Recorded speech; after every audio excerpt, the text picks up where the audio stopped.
साथीहरु फाइनली मसँग आइसकेको छ एउटा प्रोफेसनल पोडकास्ट इक्विपमेन्ट बन्डल अर्थात माइक, जसको माध्यमबाट अझै हाम्रो भिडियोको भोइस क्वालिटीमा सुधार आउनेछ।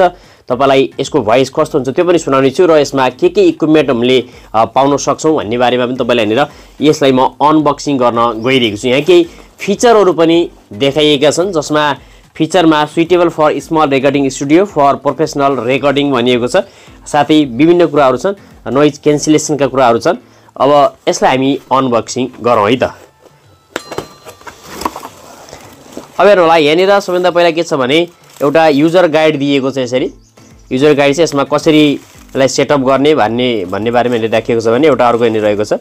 त्यसै गरेर अब माथि हेर्नु रहेको छ एउटा यो खालको माइकको अगाडि नोइज क्यान्सलेसन रहेको छ।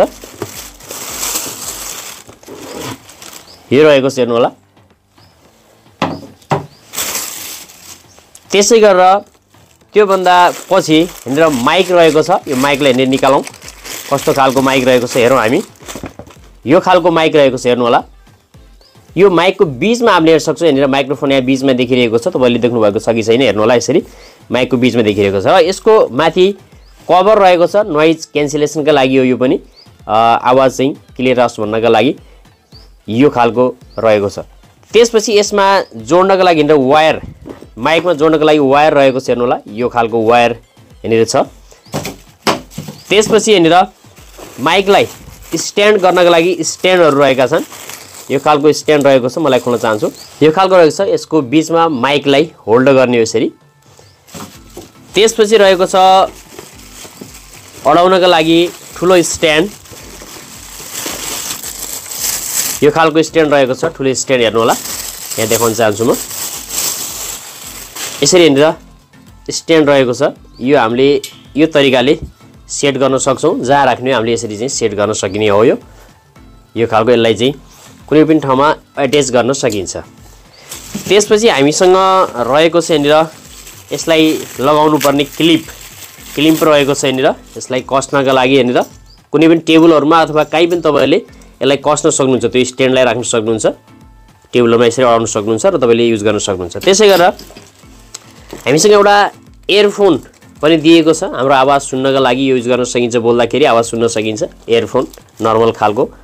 त्यसै गरेर यसका लागि यहाँनिर 3mm यहाँनिर USB cable to C type यहाँनिर दिएको छ र यहाँनिर यो खालको डबल यो तार पनि यहाँनिर आवश्यक पर्ने भएकाले दिएको छ। र अन्तिममा दिएको छ मेन कुरा के हो त भन्दा हेर्नु होला, मिक्सर।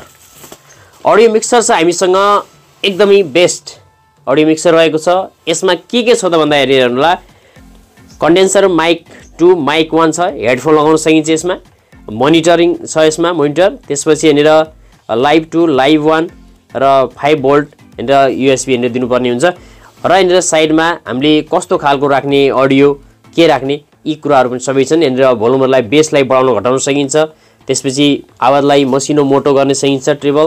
त्यसपछि यहाँनिर रेकर्डिङलाई बढाउन घटाउन, मोनिटरलाई बढाउन घटाउन, माइकलाई बढाउन घटाउन, इकोलाई बढाउन घटाउन पनि सकिन्छ। इको तपाईको आवाज डबल दोहोरिएर आउने जुन हुन्छ, इकोलाई घटाउन सकिन्छ। र यहाँनिर डिस्प्ले पनि एउटा रहेको छ। अब म तपाईलाई यो सम्पूर्ण फिटिङ गरेर एकै पटक यहाँनिर देखाउने छु यो कस्तो देखिन्छ र यसको आवाज के रहेको छ त कस्तो रहेको छ। यहाँनिर यसरी टेबलमा हामीले क्लिप गर्न सक्छौं, यसलाई टेबलमा। त्यसपछि अब यो स्ट्यान्ड, अब यसरी यहाँनिर माइक सेट भएको छ, हेर्न सक्नुहुन्छ।